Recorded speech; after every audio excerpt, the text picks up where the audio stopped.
Hi, ಎಲ್ಲರೂ ಹೇಗಿದ್ದೀರಾ? ನೀವೆಲ್ಲರೂ ಚೆನ್ನಾಗಿದ್ದೀರಾ ಅಂತ ಭಾವಿಸ್ತಾ ಇವತ್ತಿನ ಬ್ಲಾಗ್ನ ಸ್ಟಾರ್ಟ್ ಮಾಡೋಣ. ಸ್ಟಾರ್ಟ್ ಮಾಡೋಕ್ಕಿಂತ ಮುಂಚೆ ಯಾರೆಲ್ಲ ನನ್ನ ಯೂಟ್ಯೂಬ್ ಚಾನಲ್ನ ನೋಡ್ತಾ ಇದ್ದೀರಾ, ಸಬ್ಸ್ಕ್ರೈಬ್ ಮಾಡಿ, ಕಮೆಂಟ್ ಮಾಡಿ, ಲೈಕ್ ಮಾಡಿ, ಶೇರ್ ಮಾಡಿ.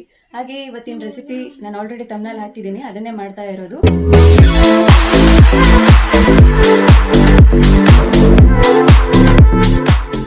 ಮೊದಲಿಗೆ ನಾನಿಲ್ಲಿ ತಗೊಳ್ತಾ ಇರೋದು ಕರಿಬೇವು ಸೊಪ್ಪು, ತೆಂಗಿನಕಾಯಿ, ಕೊಬ್ಬರಿ, ಮತ್ತು ಇದು ಹಸಿಮೆಣಸಿನ್ಕಾಯಿ, ಶೇಂಗಾ, ಕಡಲೆ, ಅವಲಕ್ಕಿ, ಖಾರದ ಅವಲಕ್ಕಿ ಮಾಡೋಣ ಅಂತ. ಆದರೆ ಇಲ್ಲಿ ನನ್ನ ಹತ್ರ ಬ್ಯಾಡಿಗೆ ಮೆಣಸಿನ್ಕಾಯಿ ಇಲ್ಲ, ಹಾಗೆ ಇಲ್ಲಿ ಮಿಕ್ಸರ್ ತೊಗೊಂಡಿದ್ದೀನಿ. ನೀವು ಯಾವ ಮಿಕ್ಸರ್ ಬೇಕಾದರೂ ಹಾಕೋಬೋದು. ನಾನು ತೊಗೊಂಡಿರೋದು ನೋಡಿ ಇಲ್ಲಿ ಇದು. ಓಕೆ, ಇದನ್ನೆಲ್ಲ ಫಸ್ಟು ತೊಳ್ಕೊಳ್ಳೋಣ. ತೊಳ್ಕೊಂಡು ಏನು ಜಾಸ್ತಿ ಏನು ತಲೆ ಕೆಡಿಸ್ಕೋಬೇಕು ಅಂತೆಲ್ಲ, ಕ್ವಿಕ್ಕಾಗಿ ಆಗೋಗುತ್ತೆ. ಸೊ ಹಸಿಮೆಣಸಿನ್ಕಾಯಿ ನೋಡಿ ಈ ಥರ ಕಟ್ ಮಾಡ್ಕೊಳ್ಳಿ. ಸ್ವಲ್ಪ ಖಾರ ಸಿಗುತ್ತೆ, ಸಕ್ಕತ್ತಾಗಿರುತ್ತೆ. ನೀವು ಒಂದ್ಸಲ ಟ್ರೈ ಮಾಡಿ ರೆಸಿಪಿನ. ಹಾಗೆ ಕೆಲವರೆಲ್ಲ ಖಾರದ ಪುಡಿನೂ ಹಾಕ್ತಾರೆ. ನನಗೆ ಇಲ್ಲಿ ಖಾರದ ಪುಡಿ ಬೇಡ, ನಾನು ಹಸಿಮೆಣ್ಸಿನ್ಕಾಯಲ್ಲೇ ಮಾಡೋಣ ಅಂತ. ಬ್ಯಾಡಿಗೆ ಮೆಣಸಿನ್ಕಾಯಿ ಒಂದು ಇಲ್ಲ ನನ್ನ ಹತ್ರ. ನಿಮ್ಮ ಹತ್ರ ಇದ್ದರೆ ಹಾಕೊಳ್ಳಿ. ಇದಕ್ಕೆ ತುಂಬ ಟೇಸ್ಟಾಗಿರುತ್ತೆ, ಅಂದರೆ ತಿನ್ನಬೇಕಾದ್ರೆ ಸಂಜೆ ಕಾಫಿ ಟೈಮಲ್ಲೆಲ್ಲ ತಿನ್ನಬೇಕಾದ್ರೆ ತುಂಬ ಚೆನ್ನಾಗಿರುತ್ತೆ. ಎಷ್ಟು ಕ್ಲೀನಾಗಿ ಇರುತ್ತೋ ಅಷ್ಟು ಒಳ್ಳೆಯದು. ಯಾಕಂದರೆ ನಾವು ಮನೇಲಿ ಮಾಡೋದಲ್ಲ, ಹೋಟೆಲಲ್ಲೆಲ್ಲ ಹೇಗೆ ಮಾಡ್ತಾರೋ ಗೊತ್ತಿಲ್ಲ. ಅಟ್ಲೀಸ್ಟ್ ನಾವು ಮನೇಲಿ ಮಾಡಬೇಕಾದ್ರೆ ಸ್ವಲ್ಪ ಕ್ಲೀನಾಗಿ ಮಾಡಿಕೊಂಡು ತಿನ್ನಬೇಕು, ಆರೋಗ್ಯಕ್ಕೂ ಒಳ್ಳೇದಲ್ವಾ. ಖಾರ ಇದೆ, ಅದಕ್ಕೆ ನಾನು ಇಷ್ಟು ತೊಗೊಂಡಿದ್ದೀನಿ. ಮತ್ತು ಕರಿಬೇವು ಸೊಪ್ಪು ಇಷ್ಟು ತೊಗೊಂಡಿದ್ದೀನಿ. ನಾವು ಒಗ್ಗರಣೆ ಹಾಕಿದ ಮೇಲೆ ಇಷ್ಟು ಸೊಪ್ಪು ಕಮ್ಮಿ ಆದಂಗೆ ಆಗುತ್ತಲ್ವ. ಇಷ್ಟು ಅವಲಕ್ಕಿಗೆ ಬೇಕೇ ಬೇಕು ನಮಗೆ. ಇಷ್ಟಾದರೂ ಇದು ಖಾರ ಜಾಸ್ತಿನೇ ಇದೆ, ಕಮ್ಮಿ ಏನಾಗಲ್ಲ.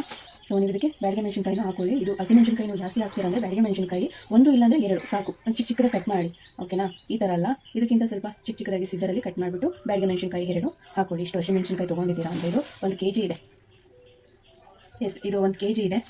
ಸೊ 1 kgಗೆ ನನಗೆ 6-7 ಮೆಣಸಿನ್ಕಾಯಿ ಇದೆ. ಅದ್ರ ಜೊತೆ ಬ್ಯಾಡಿಗೆ ಮೆಣಸಿನ್ಕಾಯಿ ಹಾಕೊಳ್ತೀನಿ ಅಂದರೆ 2 ಸಾಕು. ನೋಡಿ, ಇದು ಗಲೀಜಿಲ್ಲ ಅಂತ ನಾವು ಹಾಕೊಂಡು ತಿಂದುಬಿಡ್ತೀವಿ. ನೋಡಿ ಯಾವ ಥರ ಇದೆ ಅಂತ ಸ್ವಲ್ಪ ಕ್ಲೀನ್ ಮಾಡ್ಕೊಳ್ಳಿ ಆಯಿತಾ. ಮಾಡ್ಕೊಳ್ಳಿ. ಇದೇನು ಗಲೀಜು ಅಲ್ಲ, ಇದು ಅವಲಕ್ಕಿದೆ. ಬಟ್ ಏನಾದರೂ ಒಂದು ಸಿಗ್ತವೆ ಅಲ್ವಾ, ದಾರ ರೂರು ಅಂತ, ಅದಕ್ಕೆ ಕ್ಲೀನ್ ಮಾಡ್ಕೊಳ್ಳಿ ಅಂತ ಹೇಳಿದ್ದು. ಮೊದಲಿಗೆ ನಾನಿಲ್ಲಿ ಬಾಂಡ್ಲಿ ತೊಗೊಂಡಿದ್ದೀನಿ. ಇದು ಬಾಂಡ್ಲಿಲೇ ಮಾಡೋದಕ್ಕಾಗೋದು. ಸೊ ಬಾಂಡ್ಲಿ ತೊಗೊಂಡಿದ್ದೀನಿ.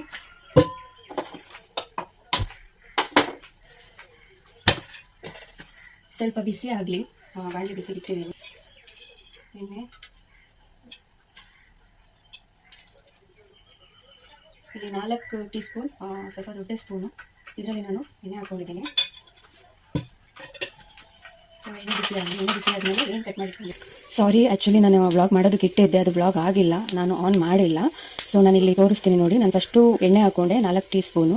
ಅದಾದಮೇಲೆ ಕೊಬ್ಬರಿ ಹಾಕ್ಕೊಂಡಿದ್ದೀನಿ. ಕೊಬ್ಬರಿ ಆದಮೇಲೆ ಶೇಂಗಾ ಹಾಕ್ಕೊಂಡು, ಅದಾದಮೇಲೆ ಕಡಲೆ ಹಾಕ್ಕೊಂಡಿದ್ದೀನಿ. ಹಸಿಮೆಣಸಿನ್ಕಾಯಿ ಲಾಸ್ಟಿಗೆ ಹಾಕ್ಕೊಂಡಿದ್ದೀನಿ. ಇಷ್ಟೂ ಚೆನ್ನಾಗಿ ಫ್ರೈ ಮಾಡಬೇಕು. ಆಮೇಲೆ ಇದಕ್ಕೆ ಉಪ್ಪು ಹಾಕಬೇಕು. ನಾನು ತೋರಿಸ್ತೀನಿ ಉಪ್ಪು ನಮಗೆ ಎಷ್ಟು ಬೇಕು ರುಚಿಗೆ ಅಷ್ಟು ಹಾಕಿದರೆ ಆಯಿತು. ಕಡಲೆ ಶೇಂಗಾ ಎಷ್ಟು ಹಾಕಿದ್ದೀರಾ ಅಂತ ಕೇಳಿದ್ರೆ ನನ್ನ ಕೈ ಇದೆಯಲ್ಲ ಇಷ್ಟಿಷ್ಟು ಹಾಕಿದ್ದೀನಿ.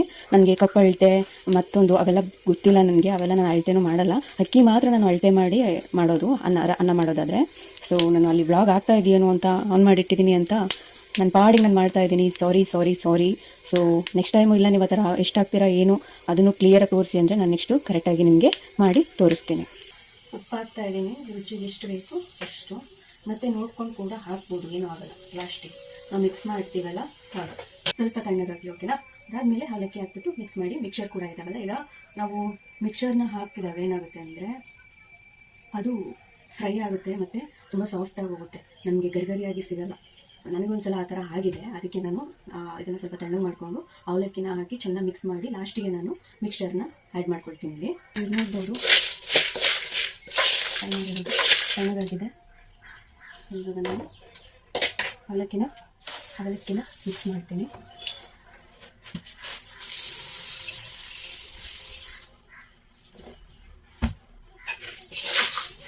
ಎರಡು ಕೈನ ತುಂಬ ಕ್ಲೀನಾಗಿ ಇಟ್ಕೊಂಡ್ಬಿಟ್ಟು ಈ ಥರ ಕೈ ಹಾಕ್ಬಿಟ್ಟು ಮಿಕ್ಸ್ ಮಾಡಿ. ಯಾಕಂದರೆ ಕೆಲವರು ಹೆಂಗೆ ಬೇಕು ಹಂಗೆ ಮಾಡ್ತಾರೆ. ನನಗೆ ಅದೆಲ್ಲ ನೋಡಿದ್ರೆ ತುಂಬ ಅಸಹ್ಯವಾಗುತ್ತೆ, ಮತ್ತು ತಿನ್ನೋದು ಕೂಡ ಮನಸ್ಸು ಬರಲ್ಲ ಅನ್ನೋದಕ್ಕಿಂತ ನಾನು ತಿನ್ನೋದೇ ಇಲ್ಲ ಆ ಥರ ನಾನು ನೋಡ್ಬಿಟ್ಟೆ. ಸೊ ನನಗೆ ಕ್ಲೀನ್ ಇರ್ತದೆ.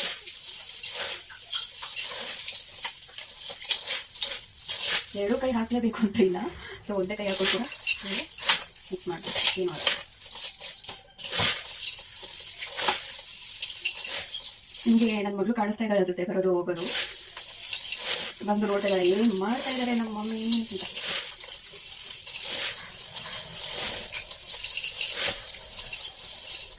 ಸೊ ಓಕೆ ಆಯಿತು. ಸೊ ನೋಡಿ ಈ ಥರ ಬಂದಿದೆ, ಓಕೆನಾ. ಇದು ಅರಿಶಿನ ಹಾಕ್ತಾರಲ್ಲ ಅದು ಒಳ್ಳೇದೇ, ಅದೇನು ಹಾಕಬೇಡಿ ಅಂತ ಹೇಳ್ತಲ್ಲ. ನೀವು ಬೇಕು ಅಂದರೆ ಒಂದು ಹಾಫ್ ಸ್ಪೂನು ಇಲ್ಲಾಂದರೆ 1 ಸ್ಪೂನ್ ಹಾಕ್ಕೊಂಡು, ನೀವು 1 kg ತೊಗೊಂಡಿದ್ರೆ ಅದಕ್ಕೆ ಎಷ್ಟು ಬೇಕೋ ಅಷ್ಟು ಅರಿಶಿನ ಪುಡಿ ಹಾಕಿ ಫ್ರೈ ಮಾಡ್ತಿರ್ತೀವಲ್ಲ ನಾವು, ಆವಾಗಲೇ ಹಾಕೊಳ್ಳಿ. ಮತ್ತೆ ಹಾಕೋದಕ್ಕೆ ಹೋಗ್ಬೇಡಿ, ಅದು ಅದೇ ಸ್ಮೆಲ್ ಬರುತ್ತೆ. ಎಣ್ಣೆಲಿ ಅದು ಸ್ವಲ್ಪ ಫ್ರೈ ಆಗಿದ್ರೆ ನಮ್ಗೆ ಆ ಸ್ಮೆಲ್ ಬರಲ್ಲ, ಹಸಿ ಸ್ಮೆಲ್ ಬರಲ್ಲ ಅರಿಶಿನ ಪುಡಿದು. ನನಗೆ ಅದು ಬೇಡ, ಸೊ ನನಗೆ ಬೇಕಿತ್ತು. ಯಾಕಂದರೆ ಅದನ್ನು ನಾನು ತಿಂದಿದ್ದೀನಿ, ನಮ್ಮ ಅತ್ತೆ ಮಾಡ್ಕೊಂಡು ಬಂದಿದ್ರು. ನಮ್ಮ ಅತ್ತೆ ಮಾಡ್ಕೊಂಡು ಬಂದಿದ್ರು ಅರಿಶಿನ ಪುಡಿ ಇದೆಲ್ಲ ಹಾಕ್ಕೊಂಡು. ನನಗದು ಅಷ್ಟು ಬೇಡ, ಯಾಕೋ ಅರಿಶಿನ ಪುಡಿ ತಿಂದಿದ್ದೀನಲ್ಲ, ಸೊ ಓಕೆ ಗೈಸ್, ಫೈನಲ್ ಆಗಿ ಇದು ಉಪ್ಪು ಖಾರ ಕರೆಕ್ಟಾಗಿದೆಯಾ ಅಂತ ಚೆಕ್ ಮಾಡೋಣ. ಉಪ್ಪು ಖಾರ ಪರ್ಫೆಕ್ಟ್ ಆಗಿದೆ. ನನ್ನ ಮಗಳಿಗೂ ಬೇಕಂತೆ. ನಿಮಗೆ ನನ್ನ ಮಗಳು ಕಾಣಿಸ್ತಾ ಇದ್ದಾಳೆ ಇವಾಗ ಗೊತ್ತಿಲ್ಲ. ಈಗ ನೋಡಿ ಅಲ್ಲಿ ಹೋಗ್ತಾ ಇದ್ದಾಳೆ. ಉಪ್ಪು ಖಾರ ಪರ್ಫೆಕ್ಟ್ ಆಗಿದೆ. ಸೊ ಇದೇ ಥರನೇ ಮಾಡಿ, ತುಂಬಾ ಚೆನ್ನಾಗಿದೆ, ತುಂಬಾ ಚೆನ್ನಾಗಿದೆ. ಸೊ ಇದೇನು 2-3 ದಿನದಲ್ಲಿ ಖಾಲಿ ಆಗಿಬಿಡ್ಬೋದು ಅನಿಸುತ್ತೆ. ಮೊನ್ನೆ ನಮ್ಮ ಮತ್ತೆ ಮಾಡ್ಕೊಂಡು ಬಂದಿದ್ದು ಕೂಡ ತುಂಬಾ ಚೆನ್ನಾಗಿತ್ತು, ಆದರೆ ಅವ್ರು ಅರಿಶಿನ ಹಾಕಿದ್ರು. ಸೊ ನನಗೆ ಅದರ ಬೇಡ ಆಗಿತ್ತು, ಅದಕ್ಕೆ ನಾನು ಈ ಥರ ಮಾಡ್ಕೊಂಡಿದ್ದೀನಿ. ಒಂದ್ಸಲ ಟ್ರೈ ಮಾಡಿ ರೆಸಿಪಿನ. ಅವಲಕ್ಕಿ, ಖಾರದ ಅವಲಕ್ಕಿ ಅಂತ. ಖಾರದ ಪುಡಿ ಮಾತ್ರ ಹಾಕ್ಬಿಡಿ, ಹಸಿಮೆಣಸಿನ್ಕಾಯಿ ಹಾಕಿ, ಬೆಳಗ್ಗೆ ಮೆಣಸಿನ್ಕಾಯಿ ಹಾಕಿ ಅಷ್ಟೇ. ಖಾರದ ಪುಡಿ ಹಾಕಿ ಮಾಡೋದು ಒಂದ್ಸಲ ತೋರಿಸ್ಕೊಡ್ತೀನಿ. ಅದು ಬೆಳಗ್ಗೆ ಟಿಫನ್ಗೆ ಕೂಡ ಮಾಡ್ಕೊಂಡು ತಿನ್ಬೋದು ನನಗೆ. ಸೊ ಓಕೆ ಗೈಸ್, ಮತ್ತೆ ಸಿಗೋಣ. ನೋಡಿ ಫೈನಲ್ ಆಗಿ ಹೀಗೆ ಬಂದಿದೆ. ಏನು ಚೆನ್ನಾಗಿ ಕಾಣಿಸ್ತಾ ಇದೆ ಅಲ್ವಾ? ಸೊ ಎಷ್ಟು ಚೆನ್ನಾಗಿ ಕಾಣಿಸ್ತಾ ಇದೆಯೋ ಅಷ್ಟೇ ರುಚಿಯಾಗಿದೆ. ಸೊ ನನಗಂತೂ ತುಂಬ ಇಷ್ಟ ಆಯಿತು. ಐ ಹೋಪ್ ಗೈಸ್ ನಿಮಗೆಲ್ರಿಗೂ ಈ ರೆಸಿಪಿ ತುಂಬ ಇಷ್ಟ ಆಗಿರುತ್ತೆ ಅಂತ ಭಾವಿಸ್ತೀನಿ. ಹಾಗೆ ಯಾರೆಲ್ಲ ಮತ್ತೆ ಹೊಸದಾಗಿ ನನ್ನ ಯೂಟ್ಯೂಬ್ ಚಾನಲ್ನ ನೋಡ್ತಾ ಇದ್ದೀರಾ, ಸಬ್ಸ್ಕ್ರೈಬ್ ಮಾಡಿ, ಶೇರ್ ಮಾಡಿ, ಕಮೆಂಟ್ ಮಾಡಿ. ಸೊ ಇದು ನನ್ನ ಹೊಸ ಚಾನಲ್ಲು. ನನಗೆ ಯಾವ ಥರ ಮಾಡಬೇಕು ಅನ್ನೋದು ಇನ್ನೂ ಐಡಿಯಾನೂ ಇಲ್ಲ. ಮಾಡ್ತಾ ಈಗ ಒಂದು ಆಲ್ರೆಡಿ 4-5 ಬ್ಲಾಗ್ ಹಾಕಿದ್ದೀನಿ, ಸ್ವಲ್ಪ ಪರವಾಗಿಲ್ಲ.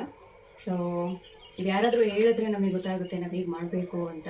ನೀವು ಯಾರು ಏನು ಹೇಳ್ದಲ್ಲೇ ಬರೀ ಎಷ್ಟು ನೋಡ್ಕೊಂಡು ಹೋಗ್ಬಿಟ್ರೆ ನಮಗೆ ಗೊತ್ತೇ ಆಗಲ್ಲ ಏನು ಮಾಡಬೇಕು ಅಂತ. ಸರಿ ಆಯಿತು, ಬಾಯ್ ಬಾಯ್. ಬಾಯ್ ಮೇಡಮ್, ಬಾಯ್. ಶೀಗೋ, ಟೇಕ್ ಕೇರ್. ಅಲ್ಲಿ ಟೇಕ್ ಕೇರ್.